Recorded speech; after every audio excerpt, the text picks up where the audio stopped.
আজ মর্নিং ওয়াকের 17 নম্বর দিন। হাঁটা প্রায় কমপ্লিট। হাঁটা কমপ্লিট হলে এবার ব্যায়াম করব, ব্যায়ামের ভিডিও করব। Good morning everyone. দেখতেই পাচ্ছ মাঠের অবস্থা, পুরো মাঠ জলে ভর্তি। আর মাঠে প্রচুর বক আর অন্যান্য পাখি, যেন মাঠ নয় জলাশয়। তো মাঠে তো হাঁটার জায়গাগুলো পুরো কাদা হয়ে গেছিলো। মাঠে আর হাঁটা হয়নি, ওই বাউন্ডারিতে সকলে হাঁটছে। ওই বাউন্ডারিতেই হাঁটা কমপ্লিট করে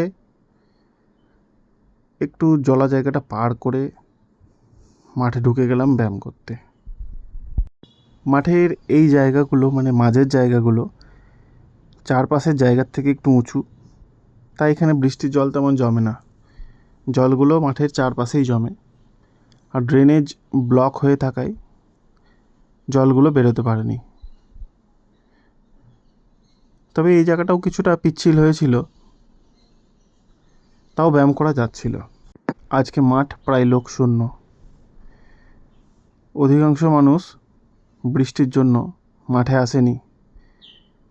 যারা আসে তারা সকলে রাস্তাতে এবং বাইরেই হাঁটাচলা করছে। আর যারা আমার মতো ব্যায়াম করে তারা মাঠের এই অঞ্চলগুলোতে এসেই ব্যায়াম করছে। এই যেমন পেছনে কাকুগুলো ব্যায়াম করছে, কয়েকটা দাদাও আছে। আজকে যারা ক্রিকেট খেলে তারা আসেনি, কারণ তাদের ক্রিকেট খেলার পিচ পুরো জলে ভর্তি। আর হ্যাঁ, আজকে আমি 1.5 মিনিট প্ল্যাঙ্ক করেছি। আমার প্ল্যাঙ্ক 1.5 মিনিটে পৌঁছেছে। এটা একটা নতুন অ্যাচিভমেন্ট, যেটা আপনাদের সঙ্গে শেয়ার করলাম।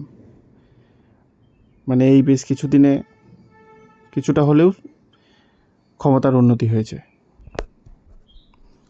এখন আমি খুব সিম্পল ব্যায়াম করি, সাধারণ কিছু ওয়ার্ম আপ এক্সারসাইজ আর কিছু যোগাসন। ওয়ার্ম আপ কমপ্লিট করে যোগা করলাম ভুজঙ্গাসন। ভুজঙ্গাসনের সময়টাও বেশ কিছুটা বৃদ্ধি হয়েছে।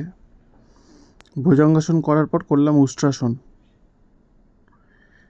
মূলত আমি এই 3টে যোগাসনই বেশি করি। আর এই পর্বতাসনটাও বেশ পশ্চারটা ভালো হয়েছে আগের থেকে।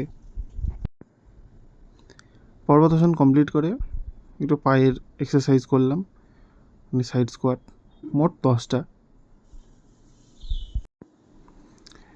পায়ের এই এক্সারসাইজটা করার পর স্ট্রেচিং করলাম।